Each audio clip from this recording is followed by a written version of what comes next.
শেরপুরে জামায়াত নেতা রেজাউল হত্যার ঘটনায় তার পরিবার মামলা না করলে পুলিশ বাদী হয়ে মামলা করবে বলে জানালেন প্রধান উপদেষ্টার উপ প্রেস সচিব আজাদ মজুমদার।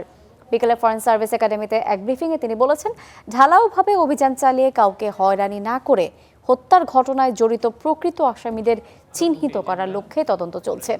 নির্বাচনী প্রচারে দলগুলো এখন পর্যন্ত সহযোগিতামূলক আচরণ করছে বলে মন্তব্য করেন প্রধান উপদেষ্টার প্রেস সচিব শফিকুল আলম। তিনি বলেছেন, নির্বাচনের সহিংসতায় এখন পর্যন্ত 4 জনের মৃত্যু হয়েছে, যা অন্যান্য বারের তুলনায় অনেক কম।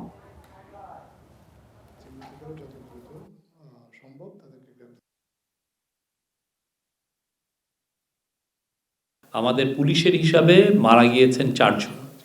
এই ইলেকশন শিডিউল ঘোষণার পরে আপনি যদি এটা কম্পেয়ার করেন আগের ইলেকশনগুলোর সাথে, সে অনুযায়ী আমরা মনে করি যে রাজনৈতিক দলগুলো যথেষ্ট সহিষ্ণু আচরণ করছেন। পুলিশের পক্ষ থেকে ওনার পরিবারের সাথে কথা বলা হবে তারা মামলা করতে ইচ্ছুক কিনা। যদি তারা মামলা করতে ইচ্ছুক করা হয় এবং তারা এই ঘটনায় কাউকে দায়ী করে, তাহলে তাদের দাখিলকৃত এজাহার অনুযায়ী আপনার মামলা রুজু করা হবে এবং যদি তারা অন্যভাবে ইচ্ছা ব্যক্ত করে তাহলে পুলিশ নিজ দায়িত্বে মামলা করবে এবং মামলা যখনই হোক পুলিশ জানিয়েছে আমাদেরকে তাদের তদন্ত চলমান আছে।